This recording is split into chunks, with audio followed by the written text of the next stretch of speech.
Do the Ayatollah regime have a pressure lever on the Americans? What are they hiding at their nuclear facilities? And why are they worried about a commander raid in that location? We'll show you some new images of their preparations at a sensitive nuclear facility. We'll also examine the claims that are made by the IRGC that they have rebuilt their stockpile of ballistic missiles following the 12-day war last June, as Ayatollah Ali Khamenei is calling on Muslims to show strength in the world, and he's sending an especially blunt message talking about how happy he'd be if he were martyred for his cause in a final showdown against the United States of America. We are at a critical moment in reality between diplomacy and a military threat, the test of President Trump against Iran. Welcome to Boots on the Ground. I'm your host, Yair Pinto, bringing you the whole truth about what's happening in Israel. New satellite images show that all entrances to a tunnel complex at the Isfahan site have been completely sealed, which may indicate Iran fears an airstrike or a raid on a nuclear facility. And according to the Institute for Science and International Security think tank, the Iranian move is meant to make a possible airstrike or a special forces raid more difficult against the background of fear of a renewal of this war. And furthermore, Iran is using the ambiguity surrounding the enriched uranium as a tool of pressure in the negotiations with the United States. However, help is on its way. Prime Minister Benjamin Netanyahu is expected to present US President Donald Trump with updated intelligence on Iran's missile program and on the massacre that it carried out against its civilians during their White House meeting this week. On the issue of missiles, Netanyahu will warn Trump that Iran is developing intercontinental missiles in order to reach the United States, and therefore they must be limited only to missiles for self-defense, meaning a range of no more than 300 kilometers. In principle, Israel opposes any American compromise on the nuclear issue and on the ballistic missiles as well, because it feels that a new nuclear deal and a concession on limiting the ballistic missiles will strengthen Iran and that it will continue to pose a regional threat. But Israeli officials are also expressing deep uncertainty about the direction of the decision that this moment is heading towards in the question of a strike against Iran. The decision has not yet been made, and its meaning could be far-reaching. And elsewhere, Admiral Brad Cooper, the commander of the United States Central Command, announced this week that the Lebanese National Army located a Hezbollah terror tunnel in southern Lebanon, the second such discovery in the last 2 months. Admiral Cooper congratulated the Lebanese National Army and declared, "This contributes to stability." Meanwhile, in the Dakhia neighborhood of Beirut, a new hospital was inaugurated with a speech by Hezbollah Secretary General against the background of Kuwait's decision to add a series of hospitals in Lebanon to the terror list because their cooperation with the Hezbollah terrorist organization is seen. And in related news, the IDF extracted one of Hamas's most senior El Jama'ah El Ismailiyah operatives from his southern Lebanese home overnight between Monday and Tuesday. Following the extraction, the IDF carried out a targeted elimination of a senior Hezbollah artillery commander in the same arena. And at the Gaza Strip, over the last 24 hours, IDF forces eliminated 4 additional terrorists who came out of the besieged tunnel in Rafah and opened fire at them. There is a new routine in Gaza as IDF soldiers report that they identify almost every day violations by the Hamas terrorist organization. In many ways, Hamas has become like the Radwan forces in Lebanon, present but severely damaged. The forces in the Gaza Strip are facing constant attacks on their positions, and they describe a bottomless pit of tunnels. So we have a lot to talk about today, so let's dive into the details. I'm Yair Pinto, and this is your Boots on the Ground report, bringing you the whole truth about what's happening in Israel on day 857 of the war against Hamas, Hezbollah, the Houthis in Yemen, the Shia militias in Iraq, and all the other armed groups in this region that are operating under the control of the Revolutionary Guards Corps in Iran, which is the head of the crumbling axis of evil in the Middle East. And a moment before we start, I want to call on you to keep spreading the truth, share this content with as many people as possible, And if you're interested in more content on a daily basis, make sure to search for our social media platforms, TBN Israel, Yair Pinto, and Mati Shoshani. Only follow official accounts. Now, getting into the news. New satellite images are taken over the Iranian city of Isfahan, and they reveal 3 tunnel openings at the nuclear complex that were recently covered with dirt and almost completely sealed. Around the openings, there is no visible vehicle movement, and there is no open activity on the ground. Everything looks like a rapid shutdown in anticipation for something that is about to happen. So, is Iran afraid of another airstrike, or of a commander raid that will reach the ground and try to get to what is hidden inside the mountain? Isfahan is considered one of the most sensitive and fortified sites in Iran, and it was attacked several times during the 12-day war. Now, sealing the openings changes the entire picture, because when you close tunnel entrances with dirt, it makes aerial identification harder, reduces entry points, and slows any attempt to reach the complex from the ground. Therefore, the assessment is that the move is meant to make 2 options harder at the same time: an airstrike that tries to hit deep, and a ground operation that tries to get inside the complex. In other words, to make the tunnels less accessible in any kind of scenario. However, behind this dirt, there is another layer called ambiguity. Iran is using the uncertainty around the enriched uranium as a bargaining chip with the United States of America. What is less clear is what exists inside those tunnels, where it is, and in what condition, and more leverage that Tehran has in the negotiations. In the background, the number that worries the West has once again emerged from the shadows, and that number is 400. As in, the Iranians are known to have 400 kilograms of highly enriched uranium. Once Tehran claimed that such a stockpile didn't exist at all, but now they're boasting about it and declaring that they will not give it up. This contradiction is not accidental. It's part of the method, to leave the other side guessing.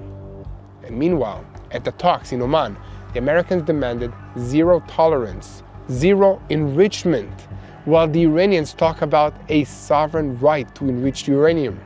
This is a gap that is hard to bridge, and it turns this whole round of talks into a test of will and endurance, as we will either see a breakthrough to a tough agreement with oversight or a return to a path of escalation.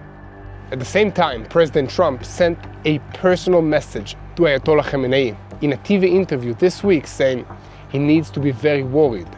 Trump also added a clear threat. If Iran tries to rebuild the nuclear project, the United States will send the bombers again to do the job. But the pressure doesn't end with words. In Washington, they continue talking about tightening sanctions and about economic steps against Iran, including around oil exports and commercial ships. And amidst all of this, Netanyahu is heading to Washington this week for a meeting with Trump, and this time it is a closed working meeting. There will not be any media coverage or even press statements either before or after this meeting. In Jerusalem, there is concern about an agreement that only deals with the nuclear issue without real oversight, and that will tie Israel's hands under an American agreement with Tehran. The central Israeli message is red lines. First of all, on the nuclear issue, there must be zero enrichment, as well as a process of removing the enriched uranium from Iran and restoring real oversight. But even that is closely tied to Israel's other main concerns, the ballistic missile program. Netanyahu is expected to warn Trump that Iran is developing intercontinental missiles, with the goal of reaching the United States as well. Therefore, we will ask to fix a clear limitation on the range of Iran's missiles, which will be no more than 300 kilometers. From Israel's perspective, this is a condition without which any agreement is dangerous. Speaking of missiles, another big question on everyone's mind is how many ballistic missiles does Iran currently have that it can fire at its enemies?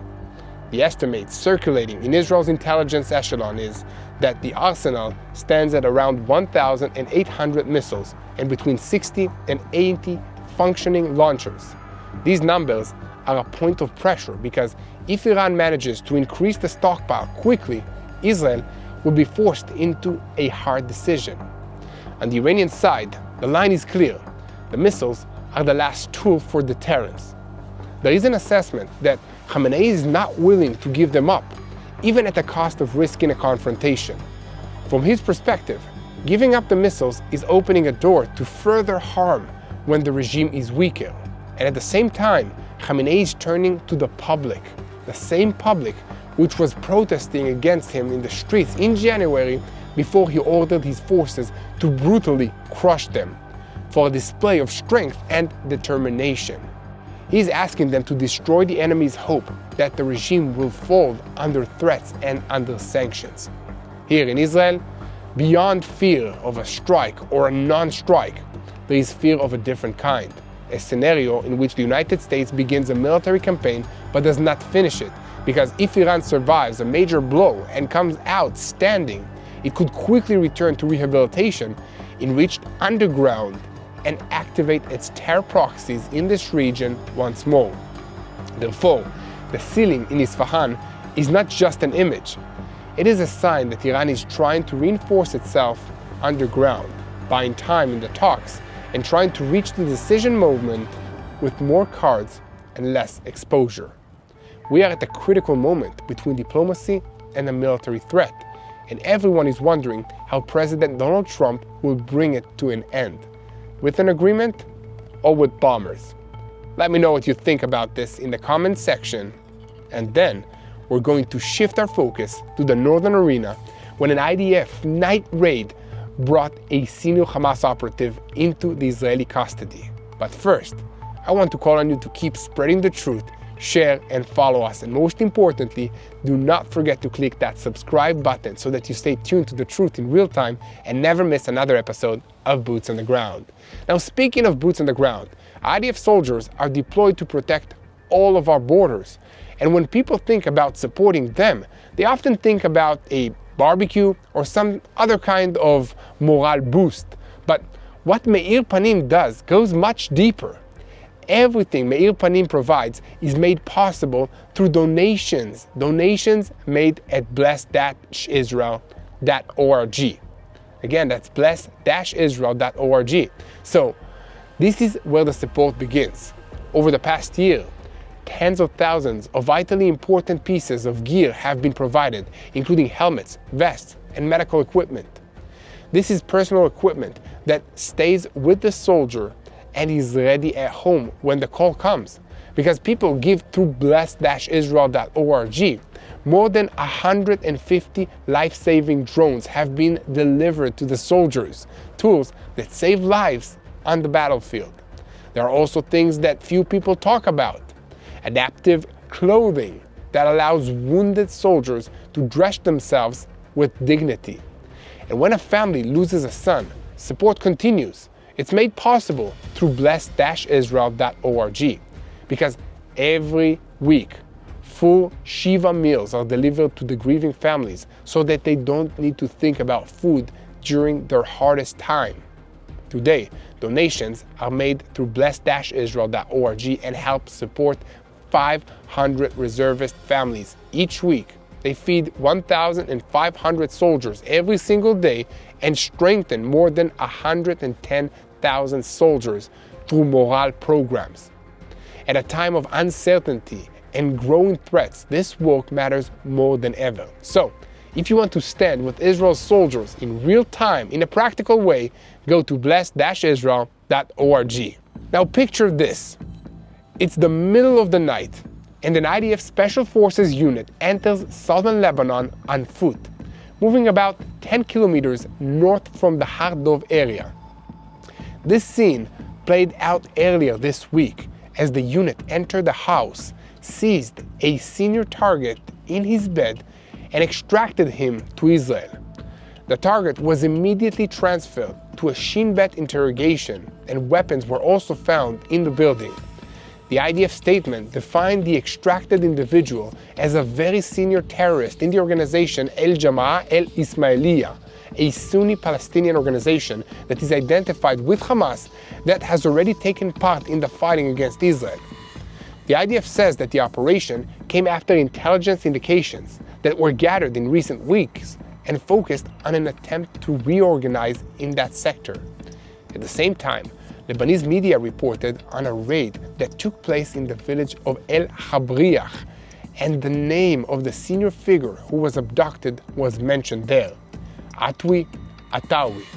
This was quickly followed by reports of airstrikes in the Yanun area of southern Lebanon that were resulting in the elimination of Ahmed Ali Salami, which defined as Hezbollah's artillery chief. And according to the IDF, throughout the war, he advanced many firing plans and in recent times worked to rebuild Hezbollah's artillery from within a civilian population.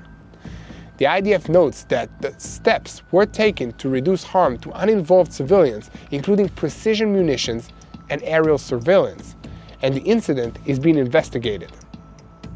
And that same day, another targeted elimination took place at the Aita el-Shaib area.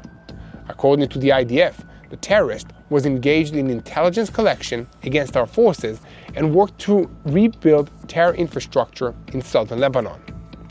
In a related story, U.S. CENTCOM Commander Admiral Brad Cooper posted an unusual message this week praising the Lebanese National Army for locating a massive Hezbollah tunnel for the second time in less than 2 months and claimed this contributes to stability.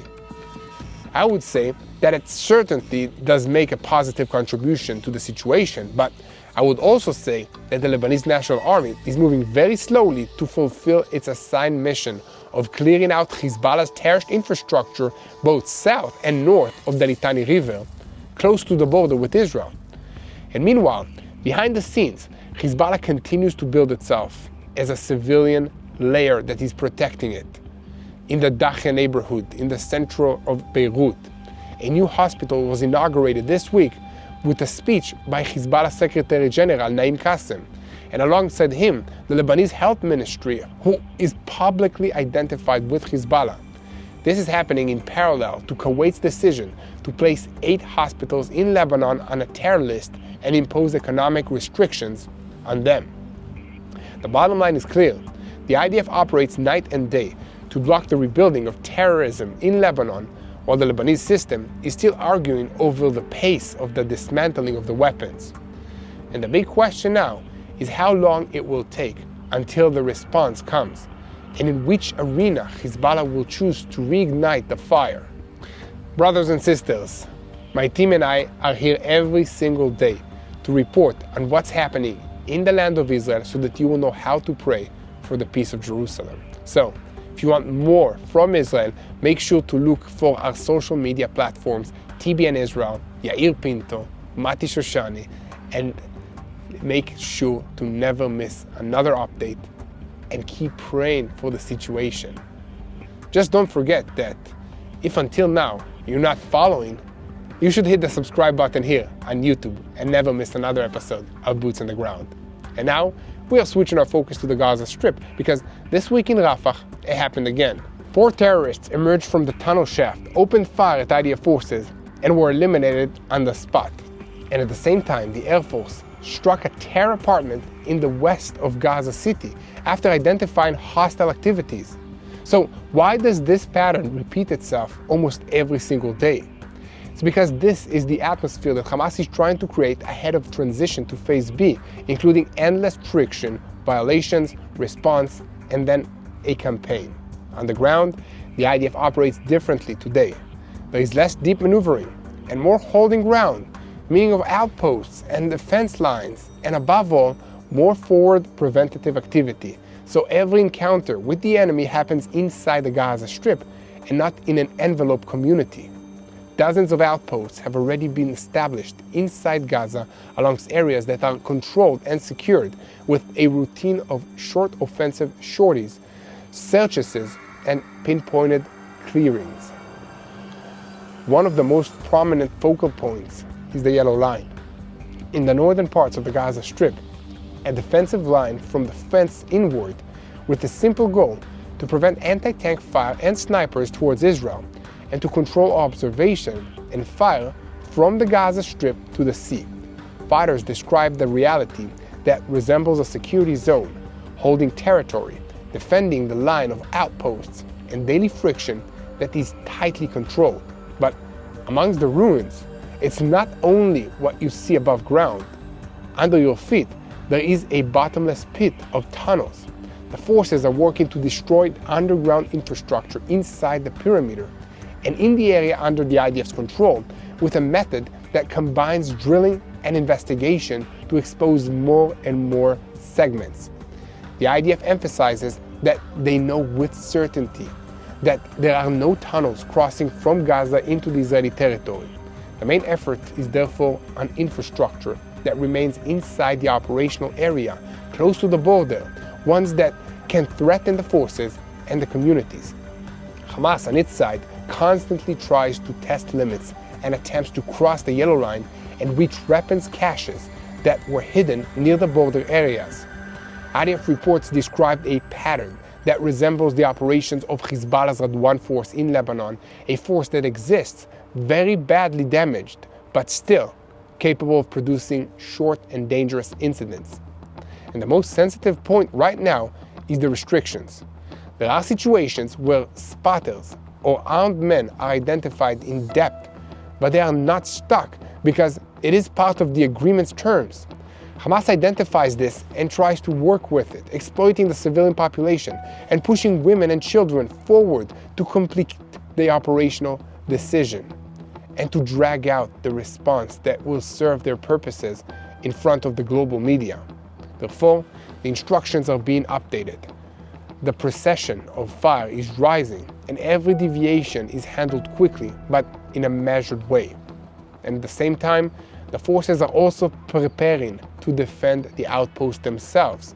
There is a forward security arena, observation procedures, and a rapid response to any suspicious of infiltration, drones, or an attempt to approach. This is routine. There is no quiet. There is alertness. There is contact. For instance, about 2 weeks ago, in a nighttime incident, a company commander was seriously wounded, but the 2 terrorists who entered into contact were eliminated at a short time later. And within all of this, the IDF enters Phase B with loaded rifles, but also with a method: holding territory, preventing actions, and destroying the tunnels that run underground close to the border. While in the political arena, they talk about progress of international forces towards the next stage on the ground, Hamas continues to try and create small violations that will turn into big headlines. However, the IDF's message from the ground is sharp. Every terrorist who crosses the yellow line does not return. But the question hovering above everything is how much longer it's possible to hold this agreement when the enemy works day by day to blow it up from the inside. And here at TBN Israel, we will continue to report on every development on this subject and bring you the full truth. So make sure to hit the subscribe button and above all, pray. This is a spiritual war and we need your help in praying for the situation. Pray for wisdom to our leaders, to your leaders. Pray for the American fleets and armadas that are here in this region to have safety and peace in their hearts. Pray for the IDF soldiers. Pray for all the innocent lives that are affected by these terrorist regimes. Pray for our enemies. It's hard, but let's pray for them to have a change of heart. God can make that happen. Let's keep praying for the peace of Jerusalem. Hello, this is Mati here in Jerusalem with TBN Israel. This is Yair Pinto from TBN Israel here in Jerusalem. TBN Israel is keeping viewers informed with Israel-focused news, culture, and what God is doing in this land. Support TBN Israel today online at tbn.org/Israel. Thank you.